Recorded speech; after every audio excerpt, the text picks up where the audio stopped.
Hello my dear students, myself Sukhdev Chaudhary, physics faculty CLC Sikar. तो students, इसके बाद में आज अपन लेक्चर नंबर 14 स्टार्ट कर रहे हैं, जिसके अंदर अपन टॉपिक डिस्कस करेंगे रिलेटिव मोशन। और इस रिलेटिव मोशन का 1D वाला जो पार्ट है वही अपन इस फर्स्ट माइनर के अंदर अपन डिस्कस करेंगे। इसके बाद में इसका जो 2D वाला पोर्शन है वो अपन नेक्स्ट माइनर के अंदर डिस्कस करेंगे बच्चों, ठीक है ना।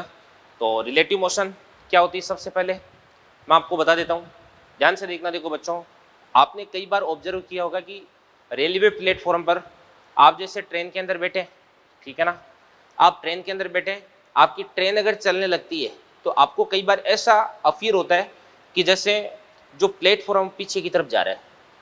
तो बच्चों, आप तो आगे की तरफ जा रहे हैं, आपके रेस्पेक्ट में जो प्लेटफॉर्म वो है वो पीछे की तरफ जा रहा है, तो वो रिलेटिव मोशन हो गई।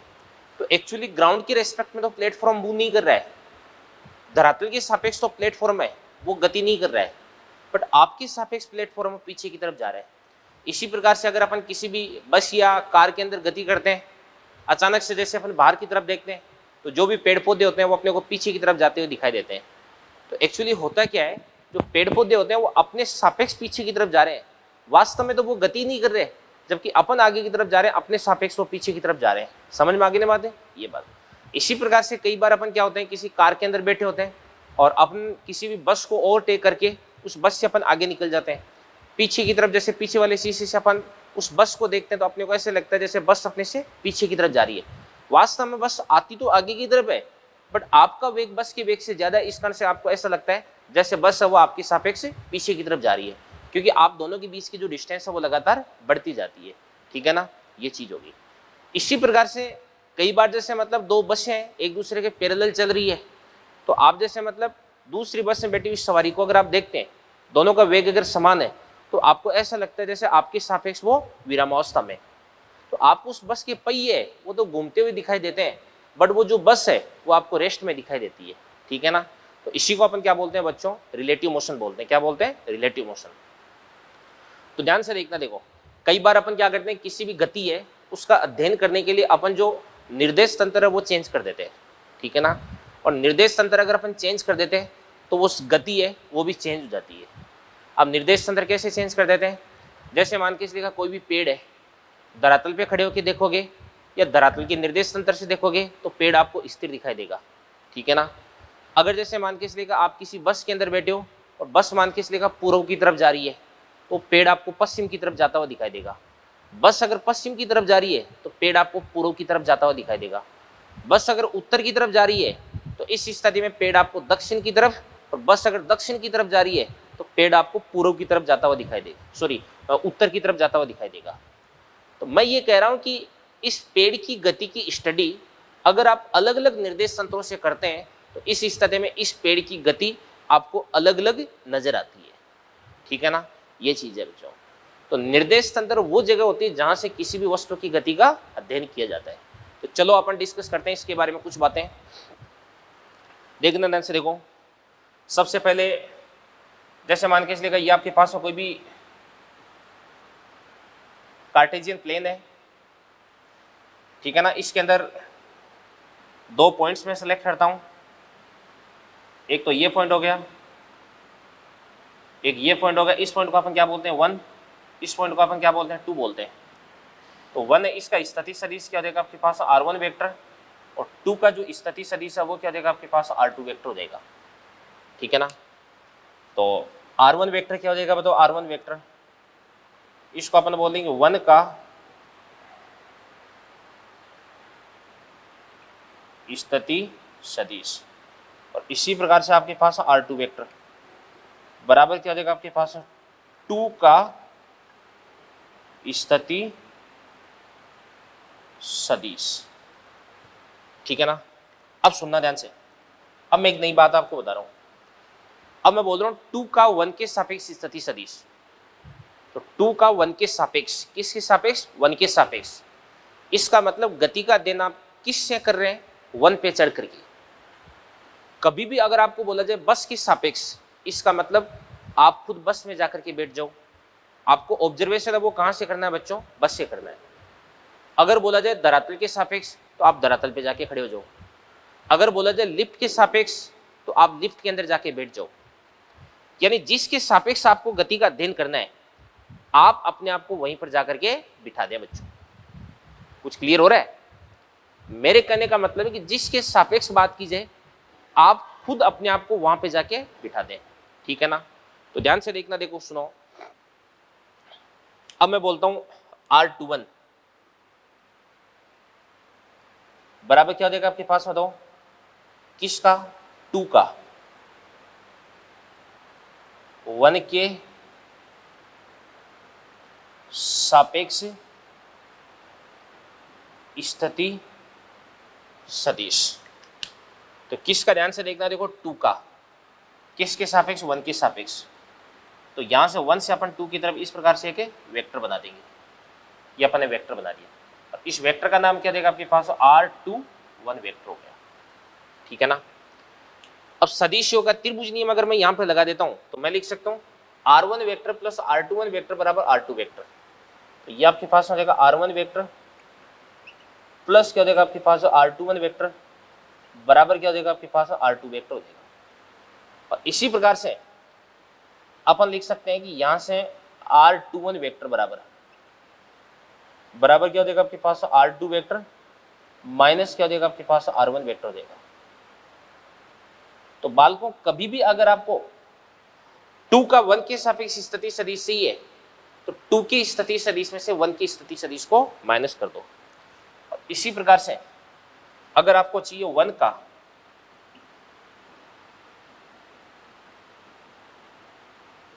2 के सापेक्ष स्थिति सदिश, ये आपके पास हो जाएगा R12 वेक्टर बराबर क्या होता है आपके पास? R1 vector minus R2 vector होता है। और इसी प्रकार से ध्यान से देखना, देखो जो R21 वेक्टर होता है ना, वो होता है माइनस ऑफ R12 वेक्टर होता है बच्चों। ये बात होगी, ठीक है ना। अब देखना ध्यान से, देखो अगर अपन इसका समय के सापेक्ष क्या कर देते, अवकलन कर देते, तो इस स्थिति की जगह क्या देगा? वेग आ जाएगा। तो अपन बोलेंगे 2 का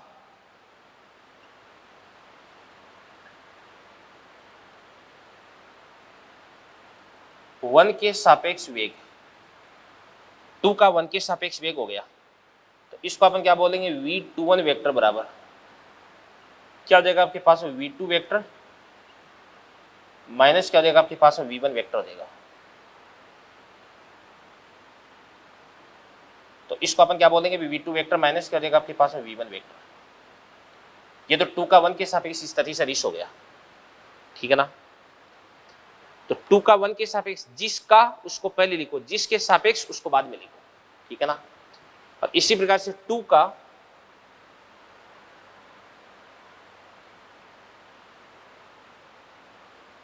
1 के सापेक्ष त्वरण, तो बराबर क्या हो जाएगा आपके पास? A21 बराबर क्या हो जाएगा आपके पास? A2 वेक्टर माइनस क्या होता है आपके पास? A1 वेक्टर होता है। तो बातें बहुत ही आसान सी है भाई। अब सुनो, ध्यान से देखना, देखो अब अगर आपको गति की समीकरणें लगानी है तो गति की समीकरणों के अंदर भी अगर आप सापेक्ष राशि काम में लेते हैं तो गति की समीकरणें किस प्रकार से लगाते हैं? ये आपके पास बन जाएगी गति की समीकरणें। तो पहली समीकरण क्या देगी आपके पास? v बराबर u प्लस a इंटू,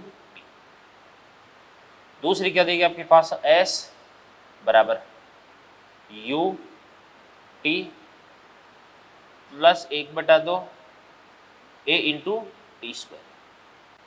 तीसरी क्या बन जाएगी आपके पास? v स्क्वायर बराबर u स्क्वायर प्लस 2, इसके बाद में a और ये s हो गया, ठीक है ना।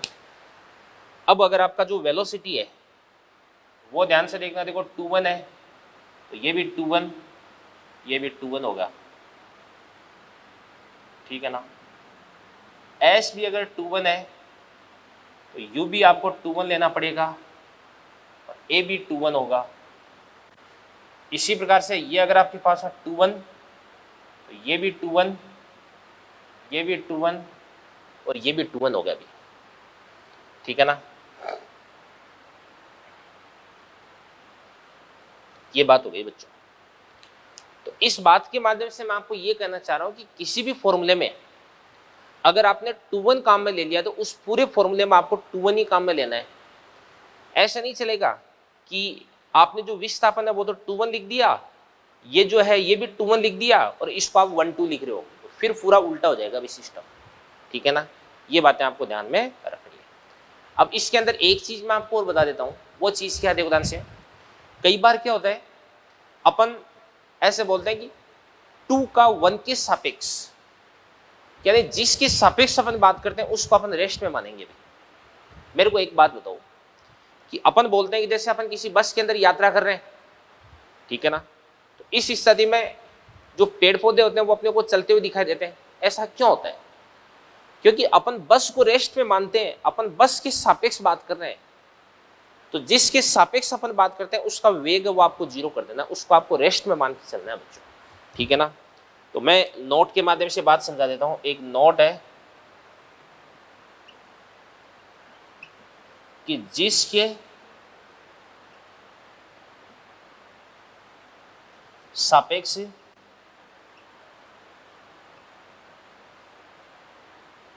बात की जाती है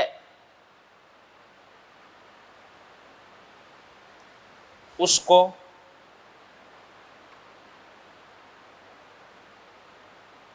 विरामावस्था में मानते हैं, यानी उसका जो वेग है वो भी कितना देगा 0, और इसका त्वरण वो भी कितना देगा 0। तो जिसके सापेक्ष अपन बात करेंगे, जैसे मैंने बोला कि बस के सापेक्ष, तो बस को आपको रेस्ट में मानना है।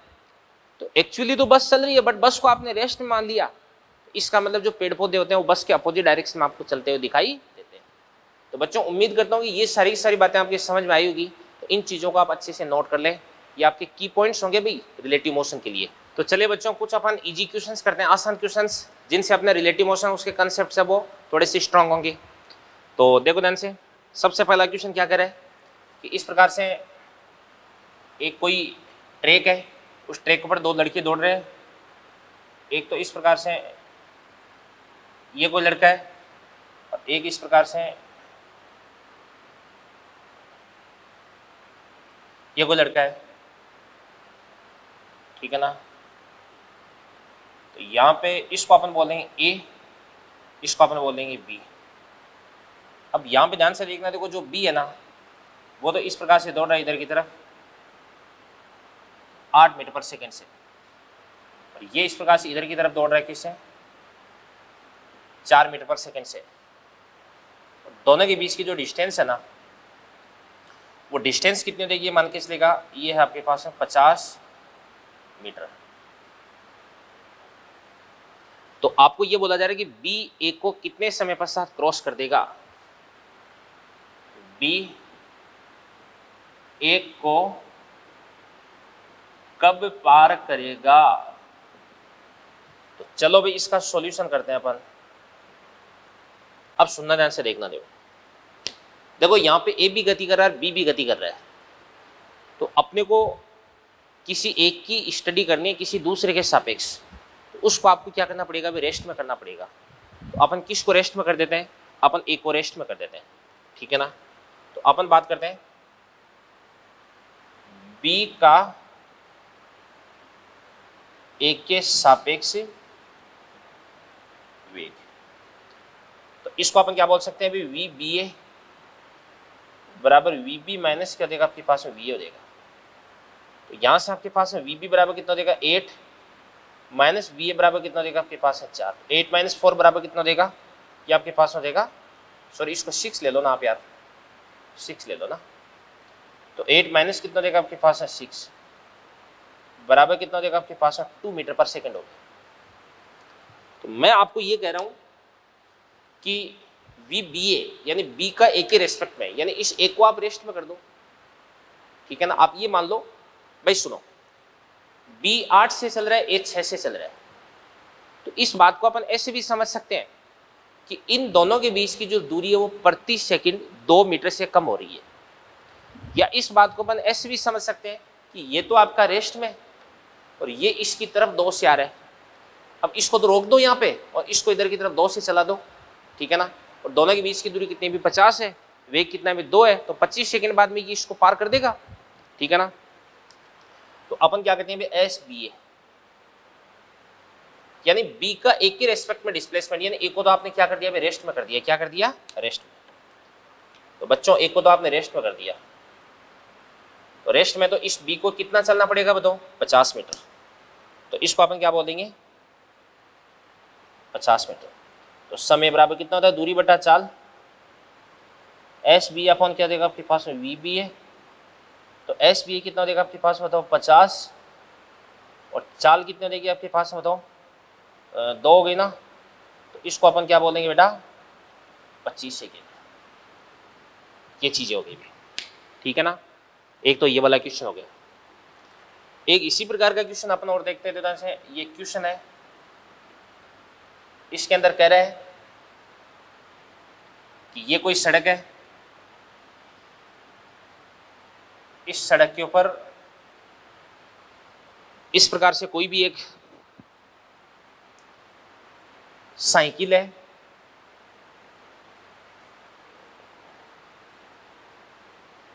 इस प्रकार से यूं साइकिल मान लो,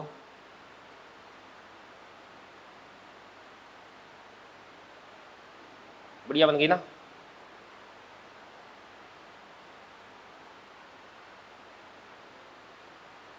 ये साइकिल है,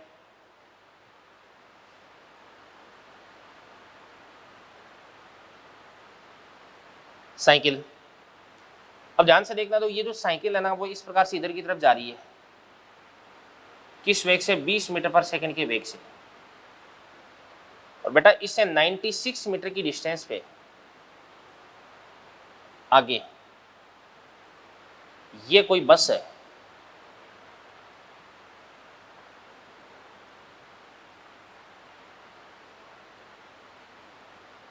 जिसका प्रारंभिक वेग तो कितना भी 0, इस बस का जो प्रारंभिक वेग है वो तो कितना है, 0 है। बट ये इस प्रकार से इधर की तरफ a बराबर 2 मीटर पर सेकेंड स्क्वायर से त्वरित हो रही है, ये बस हो गई, ठीक है ना। अब आपको क्वेश्चन ये बोल रहा है कि ये जो बस है ना, वो साइकिल को कितने समय पश्चात पार करेगी। तो अपन बोलेंगे बस साइकिल को कब पार करेगी, समझ में आ गई ना। तो बस वो साइकिल को कब पार करेगी भी। अब यहां पे आप देख सकते हैं, थोड़ा सा इस बात को अपन प्रैक्टिकली फील करते हैं, ध्यान से देखना। तो ये तो अपने पास बस है, इस बस का प्रारंभिक वेग कितना भी 0 है, और इसका जो त्वरण है वो कितना भी 2 मीटर पर सेकेंड स्क्वायर, यानी पर सेकेंड इसका जो वेग है वो 2-2 से बढ़ रहा है, 2-2 की वृद्धि कर रहा है। और यहाँ पर ये अपने पास जो साइकिल है वो 20 मीटर पर सेकेंड की वेलोसिटी से इस बस को अप्रोच कर रही है, दोनों के बीच की डिस्टेंस कितनी भी 96 है। तो इसका वेग तो धीरे धीरे बढ़ेगा, इसके पास अच्छा खासा वेग है। तो पहले ध्यान से देखना, तो कोई साइकिल है तेजी से चल करके इस बस को एक बार पार कर देगी, ठीक है ना। फिर उसके बाद साइकिल है वो तो 20 से चलती रहेगी, और जितने में इस बस की जो स्पीड है वो क्या होगी, बढ़ेगी। और ध्यान से देखना, देखो थोड़ी देर बाद में ये जो बस है ना वो क्या करेगी, इस साइकिल को पार कर देगी, ठीक है ना।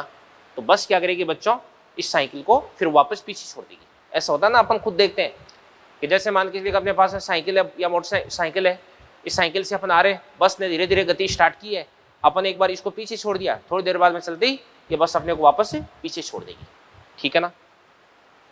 तो अपन ऐसे देखते हैं, ध्यान से देखना। देखो सबसे पहले S of cycle with respect to bus, इसके बाद में प्रारंभिक वेग निकाल दो साइकिल का बस के रेस्पेक्ट में, और इसके बाद एक्सलेरेशन निकाल दो साइकिल का बस के रेस्पेक्ट में। ये भी सीबी सीबी सीबी, एक भी बीसी नहीं करना आपको। तो इस बस को आपको क्या करना है, रेस्ट में करना है। तो बस अगर आपकी रेस्ट में है तो इस स्थिति में साइकिल जब बस के पास में पहुंचेगी तो इसको कितनी डिस्टेंस चलनी पड़ेगी बताओ, 96। तो इसको अपन बोलेंगे प्लस का 96 मीटर। इसके बाद में यूसीबी, तो ध्यान से देखना। देखो यूसी साइकिल का प्रारंभिक वेग कितना देगा आपके पास है, 20, माइनस बस का प्रारंभिक वेग कितना है भाई 0, इसको अपन क्या बोल देंगे 20 बोल देंगे।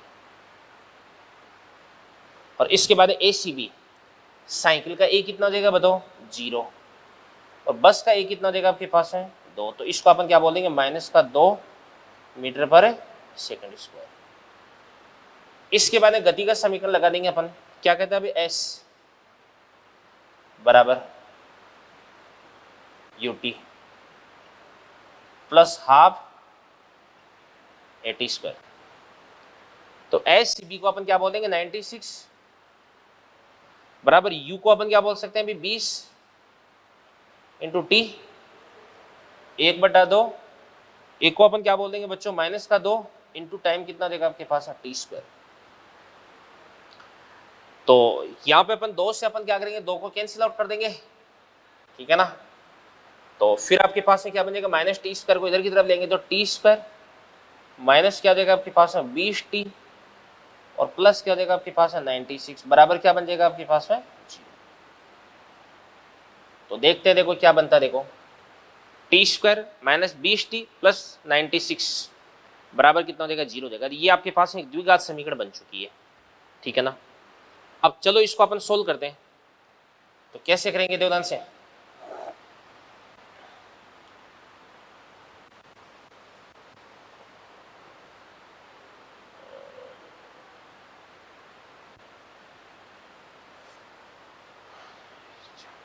इसको अपन ऐसे टुकड़े कर देना, टी स्क्वायर माइनस कितना हो जाएगा आपके पास में बताओ 24t प्लस क्या हो जाएगा आपके पास में 4t प्लस 96 बराबर 0, सही तो लिख रहा हूं मैं। तो यहां से मैं t को कॉमन ले लेता हूं, तो t को अगर मैंने कॉमन ले लिया तो क्या बन जाएगा आपके पास t माइनस क्या देगा 24, ठीक है ना। और यहां से प्लस क्या देगा आपके पास है 4, तो यहां से अपन 4 को कॉमन ले लेते हैं, तो 4 को कॉमन ले लेंगे तो क्या बन जाएगा आपके पास बताओ, ये 96 प्लस का होगा कि माइनस का होगा, इसको अपन इधर की तरफ ले जाएंगे।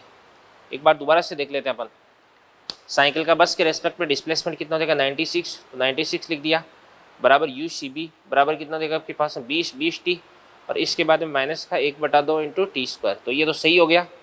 इसके बाद में टी स्क्वायर माइनस कितना देगा आपके पास 20t प्लस कितना देगा 96 बराबर 0, तो ये तो अपन ने सही लिखा है। चलो इसके बाद इसको दराचारी सूत्र से अपन सोल्व कर लेते हैं। तो क्या कहता है दराचारी सूत्र, t बराबर माइनस बी, तो कितना देगा आपके पास है 20 प्लस माइनस बी स्क्वायर कितना देगा आपके पास है 400, ठीक है ना, माइनस कितना देगा आपके पास है 4 ए कितना देगा आपके पास है 1 और सी कितना देगा आपके पास है 96 देगा, अपॉन क्या देगा आपके पास है 2a कितना देगा आपके पास 1 हो जाएगा। तो बी स्क्वायर माइनस का 4a इंटू सी, अब 96 को आप 4 से मल्टीप्लाई कर दो तो कितना बन जाएगा बताओ 384, तो 400 में से 384 को माइनस कर देंगे कितना हो जाएगा 16, तो 16 का रूट कितना होता है 4 होता है, तो ये तो आपके पास बन जाएगा 20 प्लस माइनस 4 बटे क्या देगा आपके पास में 2 देगा। तो यहां से देखो बेटा t बराबर, मैं ऊपर ले जा रहा हूं इसको 20 एक बार माइनस 4 कर देता हूँ कितना हो जाएगा 16 बटे 2 कितना हो जाएगा 8, इसके बाद में 20 4 कितना हो जाएगा 24, 24 बटे 2 कितना हो जाएगा आपके पास 12।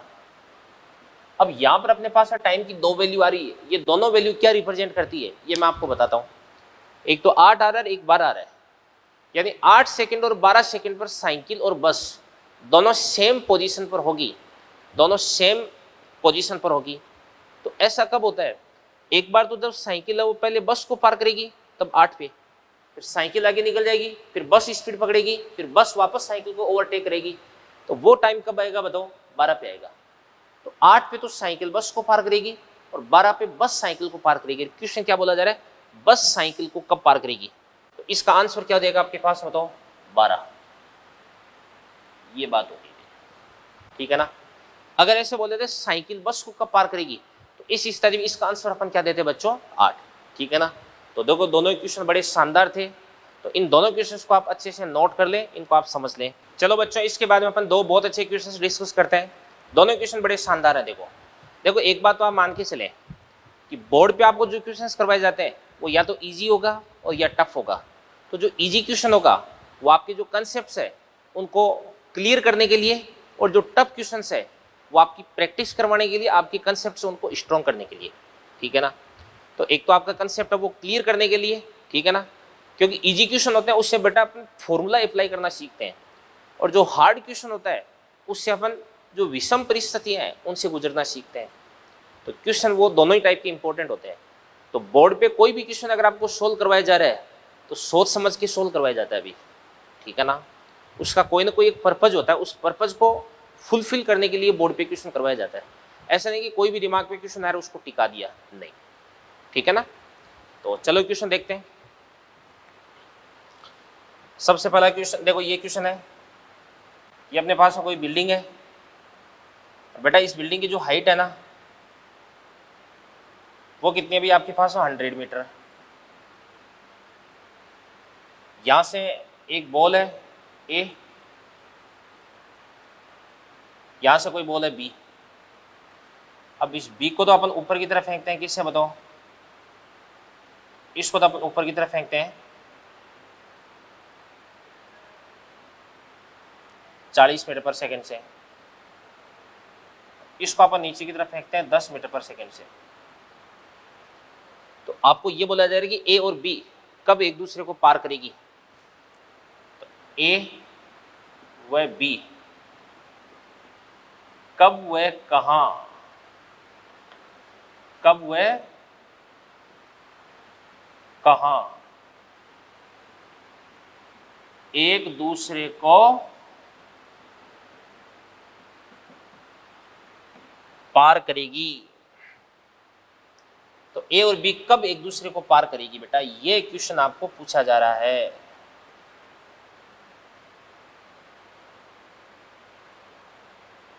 ठीक है ना। अब सुनना ध्यान से, देखना, देखो भी, इसके लिए सबसे पहले अपन बात करते हैं, इस ए की बात करते हैं, ए का प्रारंभिक वेग और ए का त्वरण निकाल दो, और फिर बी का प्रारंभिक वेग और बी का जो त्वरण है वो बता दो भाई। तो ए का प्रारंभिक वेग कितना देगा, 10 प्लस का या माइनस का, माइनस का। ए का जो त्वरण है वो कितना देगा आपके पास, बताओ, माइनस का जी, क्योंकि जी तो है ना नीचे की तरफ, ये मोशन अंडर ग्रेविटी कर रहा है बच्चों। बी का प्रारंभिक वेग कितना देगा, 40 प्लस का या माइनस का, प्लस का, और इसका जो त्वरण है वो कितना देगा, माइनस का जी, ठीक है ना। अब सुनो ध्यान से, देखना, देखो, अब मैं निकालता हूं, मैं इस एक को रेस्ट में मान लेता हूं, इसको मान के इसलिए ये मैंने रेस्ट में कर दिया, एक को मैंने बोल दिया रेस्ट।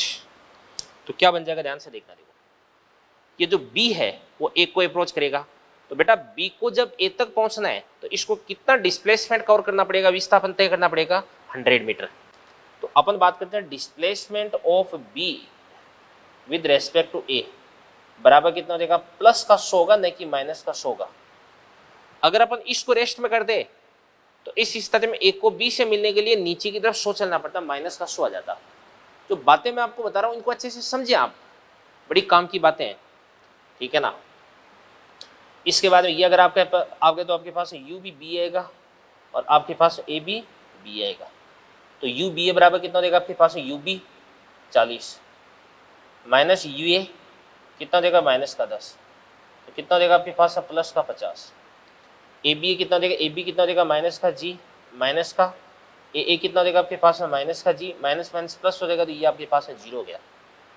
इसके बाद दूसरी समीकरण पुट करते हैं, क्या होता है आपके पास, एस बी ए बराबर U B A T plus 1/2 A B A into T square. A B A तो कितना देगा आपके पास है 0, एस बी ए कितना देगा 100, ये कितना देगा 50 इंटू टी, तो यहाँ से टी बराबर कितना देगा आपके पास में 2 सेकेंड। तो बेटा 2 सेकेंड बाद में दोनों एक दूसरे को पार करेंगे। अब धरातल से कितनी ऊंचाई पर, तो इसके लिए आप एक काम कर सकते हो भाई, 2 सेकेंड बाद में बी कितनी हाइट पर पहुंच जाएगा, उसी ऊंचाई पर एक दूसरे को पार करेंगे। तो अपन लिख देंगे, ध्यान से देखना, देखो एच बराबर कितना देगा, एस बी बराबर यू बी कितना देगा आपके पास है 40 इंटू टी कितना देगा 2, 1/2 ए कितना देगा आपके पास माइनस का 10 इंटू क्या देगा टी स्क्वायर, टी कितना देगा 2 का स्क्वायर कितना देगा आपके पास है 4, 40 इंटू 2 कितना देगा 80 माइनस 10 इंटू 2 कितना देगा आपके पास है 20, तो ये आपके पास आ जाएगा 60 मीटर। और देखो कितना शानदार क्वेश्चन है, वो सोल्व हो चुका है, ठीक है ना। तो इसको आप अच्छे से देख सकते हैं अभी। इसके बाद में एक लिफ्ट वाला क्वेश्चन भी आता है। कई बार अपन क्या करते हैं बेटा, किसी भी चलती हुई लिफ्ट के अंदर, ऊपर की तरफ गति करती हुई लिफ्ट के अंदर अपन किसी भी वस्तु को ऊपर की तरफ फेंकते हैं, तो वो इस लिफ्ट की धरातल से कितने समय पश्चात टकराती है, वो आपको पूछ लिया जाता है। तो क्वेश्चन ये है कि आपने ना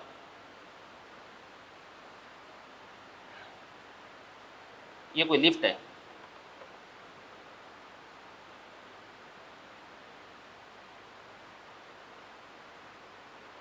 इस लिफ्ट के अंदर मान के चलिएगा आप खड़े हो यहाँ पे धरातल के पास में, या धरातल से आप किसी भी गेंद को ऊपर की तरफ फेंकते हैं।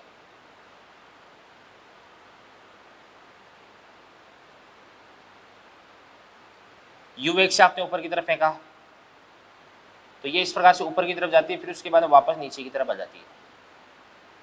और इस स्थिति में इसका ऊपर की तरफ जो त्वरण है ना लिफ्ट का, वो भी कितना आपके पास ए है। तो अपन बात करते हैं गेंद को, किसको, गेंद को लिफ्ट के सापेक्ष, गेंद को लिफ्ट के सापेक्ष ऊपर की ओर यू वेग से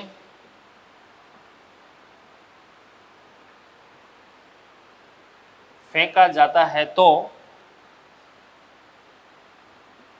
यह कितने समय पश्चात लिफ्ट के धरातल से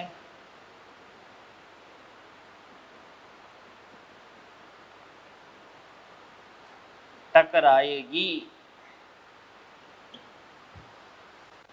चलो इसका करते हैं सॉल्यूशन करते हैं। सबसे पहले दोनों की अलग अलग बात करते हैं अपन। जैसे सबसे पहले द्योतन से अपन बात करते हैं, ये बॉल होगी, ये आपके पास लिफ्ट होगी। Initial velocity of ball with respect to lift, यानी बॉल का लिफ्ट के सापेक्ष प्रारंभिक वेग। और क्वेश्चन क्या बोल रहा है, गेंद को लिफ्ट के सापेक्ष ऊपर की तरफ यू वेग से फेंका जा रहा है, यानी जो यू है ना वो सापेक्ष वेग ही आपको गिवन है बच्चों, तो इसको अपन बोल देंगे यू। इसके बाद ध्यान से देखना, देखो अपन बात करते हैं एस बी एल बराबर कितना देगा बताओ, 0, क्योंकि गेंद को अपन ने लिफ्ट के धरातल से तो फेंका है और अल्टीमेटली लिफ्ट के धरातल से आकर के चिपक जाती है, या धरातल से आकर के टकरा जाती है, तो धरातल से वापस धरातल पे आ रही, तो लिफ्ट के सापेक्ष तो इसका डिस्प्लेसमेंट 0 हो गया ना। धरातल के सापेक्ष इसका डिस्प्लेसमेंट 0 नहीं होगा, क्योंकि अपन ने गेंद को ऊपर की तरफ फेंका, जैसे गेंद है वो ऊपर की तरफ जाकर के वापस नीचे की तरफ आएगी, तो लिफ्ट है कुछ ऊंचाई प्राप्त कर चुकी है, तो मान के चलेगा यहाँ से अपन ने प्रक्षेपित किया, तो इतने में लिफ्ट यहाँ पर आ जाएगी, तो धरातल के सापेक्ष तो इसका विस्थापन इतना हो जाएगा बच्चों। तो अपन बात करते हैं देवदान से नेक्स्ट, ए बी एल बराबर क्या देगा आपके पास, ए बी माइनस क्या देगा आपके पास, ए एल। जो बॉल है, इस बॉल को तो आपने फेंका है किससे बताओ भाई, बॉल को तो आपने ऊपर की तरफ फेंक दिया, तो ये तो ग्रेविटी में आ गई, तो इसको अपन क्या बोलेंगे, माइनस का जी। इसके बाद है माइनस का, जो आपके पास है लिफ्ट है, उस लिफ्ट का ऊपर की तरफ कितना देगा भाई, ये हो गया, तो माइनस ही रह गए, तो माइनस को कॉमन लेकर के इसको आप लिखते हैं जी प्लस। चलो अब अपन देखते हैं देवदान से दूसरा समीकरण लगाते हैं। तो ये क्या बनता है दूसरा समीकरण, एस बी एल बराबर U B L T plus क्या देगा आपके पास 1/2 ए बी एल इंटू कितना देगा आपके पास में टी स्क्वायर। यहाँ से ये कितना देगा आपके पास में 0 बराबर यू बी एल कितना देगा आपके पास यू इंटू टी, इसके बाद में 1/2, इसको अपन क्या लिख देंगे माइनस का जी प्लस का ए इंटू टी स्क्वायर। तो एक टी से अपन एक टी को काट देंगे, माइनस का इधर की तरफ आकर के प्लस हो जाएगा, तो यहाँ से आपके पास है टी बराबर 2u अपॉन कितना देगा आपके पास है जी प्लस। ये आपके पास में टी आ गया बच्चों। तो क्वेश्चन दोनों ही बड़े शानदार क्वेश्चन है, तो इन दोनों क्वेश्चंस को आप अच्छे से समझें, नोट करें। चलिए डियर स्टूडेंट्स, इसके बाद में अपन दो तीन क्वेश्चन और करते हैं। तो सबसे पहला क्वेश्चन ध्यान से देखना, देखो इसकी लैंग्वेज है वो समझने की कोशिश करना आप, क्योंकि ज़्यादा कंप्लीट जो लैंग्वेज है वो मैं बोर्ड पे नहीं लिख पाऊंगा, उसको समझने की कोशिश करें आप। देखो ध्यान से, क्वेश्चन ये है कि ये आपके पास में कोई भी एक ट्रेन है, ठीक है ना, और ये जो ट्रेन है इस प्रकार से इधर की तरफ चल रही है। किससे चल रही है, मान किस लेगा, ये चल रही है 40 मीटर पर सेकेंड से, इसको अपन बोलेंगे ट्रेन 1। इसी प्रकार से ये आपके पास होगा दूसरी ट्रेन है,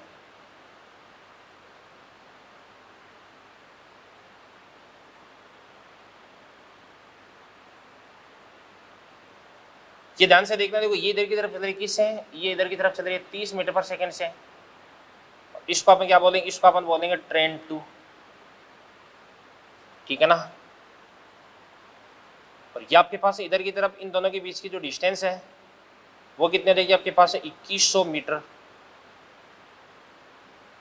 इन दोनों के बीच की डिस्टेंस तेरे की स्टार्टिंग में, ठीक है ना। अब देवदान से होता क्या है, 30 मीटर पर सेकेंड नीचे की तरफ लिख देता हूं मैं। अब क्वेश्चन के अंदर मैं वो आपको वो बात बताऊंगा जो मैं लिखूंगा नहीं इसके अंदर, तो ये आपको समझनी है। कोई भी एक तोता है, क्या है, तोता। वो तोता क्या करता है बच्चों, उड़ता है। किससे, पहली ट्रेन से दूसरी की तरफ, दूसरे से पहली की तरफ। तो सबसे पहले तोता पहली पे बैठा है, यहां से दूसरी की तरफ उड़ना स्टार्ट करता है, इसको टच करता है, फिर उसके बाद इसकी तरफ उड़ना स्टार्ट करता है, फिर इसको टच करता है, फिर इसकी तरफ उड़ना स्टार्ट करता है, फिर इसको टच करता है, इसकी तरफ उड़ना स्टार्ट करता है। तो इस प्रकार से एक दूसरे की तरफ गति स्टार्ट करता है। और ये जो तोता है, इस तोते का जो वेग है वो कितना हो जाएगा बच्चों, 20 मीटर पर सेकेंड है। कितना है, 20 मीटर पर सेकेंड। और ये तोता कब तक उड़ता है, जब तक कि दोनों ट्रेनें एक दूसरे के साथ में टकरा नहीं जाती है, दोनों के बीच में टक्कर नहीं हो जाती है। तो ये थ्योरेटिकल क्वेश्चन है, मतलब इसको आपको लॉजिक है वो समझ सके, आपको इसका आंसर फाइंड आउट करना है। तो देखना ध्यान से देखो, यहां से कोई तोता है, या इसको अपन बोल देंगे बर्ड,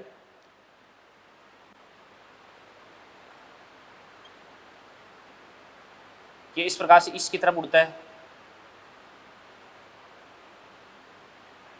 और फिर उसके बाद ये क्या करता है, इस प्रकार से इसको टच करता है, और टच करके फिर उसके बाद वापस इसकी तरफ उड़ना स्टार्ट करता है। किससे, 20 मीटर पर सेकेंड से। और कब तक, जब तक कि दोनों के बीच में टक्कर नहीं हो जाए। तो अपन बोलेंगे दोनों जो ट्रेन्स है के टकराने तक जो बर्ड है द्वारा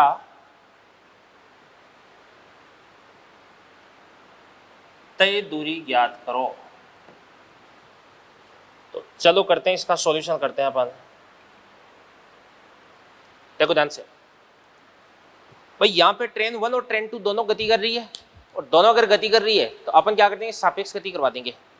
तो इसके लिए ये करते हैं अपन की जो ट्रेन 2 है ना, इसको अपन क्या करते थे, रेस्ट में कर देते हैं। इसको आपने रेस्ट में कर दिया। तो अपन बात करते हैं, ध्यान से देखना, देखो v velocity of train 1 with respect to 2 बराबर आपके पास v1 माइनस क्या देगा आपके पास v2। तो v1 तो कितना देगा आपके पास है 40 माइनस v2 को अपन क्या बोल देंगे बेटा, माइनस का 30 हो गया। भाई माइनस हो गया ना, तो माइनस माइनस प्लस हो गया, तो 40 और 30 कितना देगा आपके पास, प्लस का 70 मीटर पर सेकेंड। ये तो v12 हो गया। इसके बाद अपन बात करते हैं s12। तो 1 को 2 के रेस्पेक्ट में कितनी दूरी तय करनी पड़ेगी बताओ, 2100। तो यहां से अपन क्या करते हैं, t निकाल देते हैं, समय। समय बराबर कितना था, दूरी बटा चाल। तो दूरी कितनी हो जाएगी, ध्यान से देखना, देखो 2100 तो बटे चाल कितना हो जाएगा 70। तो ये कितना हो जाएगा आपके पास बताओ, 32 हो गया ना। 10 से 10 को काट दो, 210 को 7 से डिवाइड कर देंगे तो 30 आ जाएगा। तो टाइम हो जाएगा आपके पास 30 सेकेंड।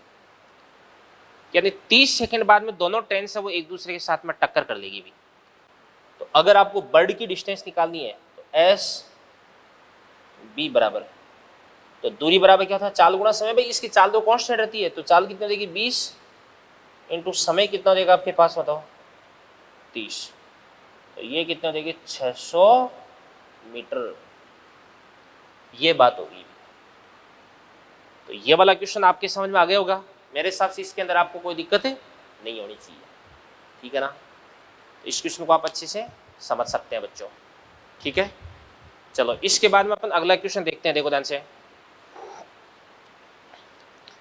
इसके बाद में नेक्स्ट क्वेश्चन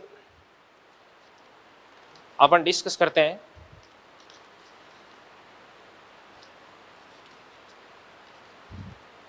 इसको एक बार आप अच्छे से नोट कर लें बेटा।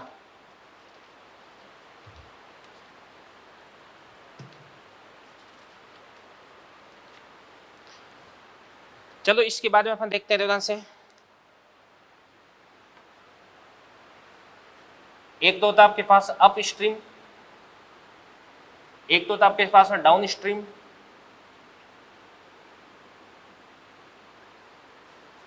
And up stream.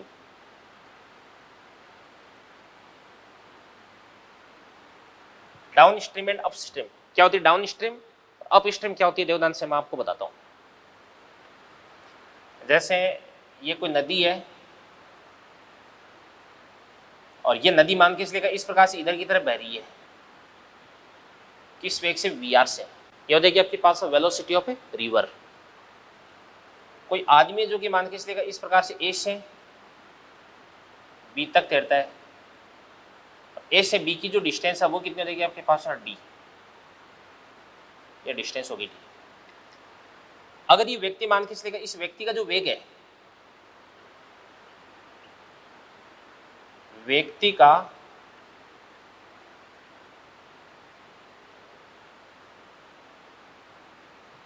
पानी के सापेक्ष वेग,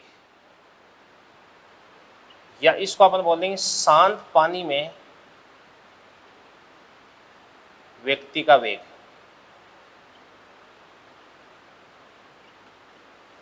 शांत पानी में जो व्यक्ति का वेग है इसको अपन क्या बोल देंगे, वी बोल देंगे। क्या बोल देंगे, वी।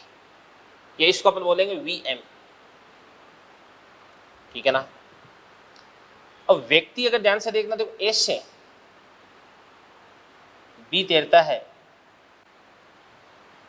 यानी नदी के प्रवाह की अनुदिश तैरता है, तो नदी के प्रवाह की अनुदिश तैरने को अपन बोलते हैं डाउन स्ट्रीम। क्या बोलते हैं, डाउन स्ट्रीम।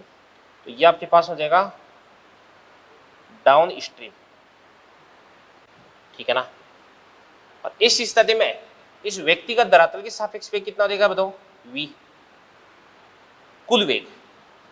तो बेटा व्यक्ति अगर ए से बी की तरफ तैर रहा है तो इस स्थिति में व्यक्ति का वेग कितना देखो vm, और नदी के प्रवाह का वेग कितना देखो vr। ये दोनों एक दूसरे में ऐड हो जाएंगे क्योंकि दोनों सेम डायरेक्शन में, यानी नदी का जो वेग है वो व्यक्ति के वेग का क्या करता है, सपोर्ट करता है। तो इसको अपन क्या लिख सकते हैं, इसको अपन लिख सकते हैं vm प्लस क्या देगा आपके पास vr। तो यहां पर अगर अपन बात करते हैं समय, तो समय निकाल लेते हैं। इसको अपन बोलेंगे टाइम, किसका, डाउन स्ट्रीम का। टी डी बराबर कितना देगा, समय बराबर कितना था, दूरी बटा चाल, तो दूरी कितना देगी डी अपॉन चाल कितना देगी आपके पास वीएम प्लस वीआर हो गया अभी। इसके बाद ध्यान से देखना, देखो अगर अपन बात करते हैं बी टू ए, वापस ये जो व्यक्ति है वो बी से ए तक आता है अभी, यानी यहां से यहां तक आता है। अब एक बात तो आपके समझ में आ गई कि बी से इसको ए तक वापस आना, तो इसके लिए इसको इसका जो वेग है ना वो नदी के वेग से ज्यादा करना पड़ेगा। भाई व्यक्ति का वेग अगर नदी के वेग से ज्यादा तभी ये वापस यहां तक आ सकता है, अदरवाइज ये नहीं आ पाएगा। समझ में आ रही है ना बात है। तो अपन क्या करते हैं, से इसको अपन बोलते हैं अप स्ट्रीम, अप स्ट्रीम। तो इस स्थिति में वेग बराबर कितना हो जाएगा, समय बराबर, भाई वेग बराबर क्या हो जाएगा बताओ, वेग बराबर वीएम माइनस क्या हो जाएगा आपके पास वीआर। भाई दोनों एक दूसरे का अपोजिशन कर रहे हैं ना, अपोज कर रहे हैं। आदमी इधर जा रहा है, आदमी इधर आ रहा है, नदी इसको इधर ले जाना चाह रही है, तो माइनस हो गया। और इसके बाद इसको अपन लिख देंगे टाइम, बराबर कितना देगा, समय बराबर दूरी बटा चाल, V M minus V R हो गया। इसके बाद में अगर आपको टोटल टाइम निकालना है, तो टोटल टाइम मैं ऊपर निकाल देता हूं, देखो ध्यान से। इसके बाद अपन ऊपर की तरफ जा रहे हैं, तो टोटल टाइम की बात करते हैं। तो टोटल टाइम क्या हो जाएगा आपके पास में, टी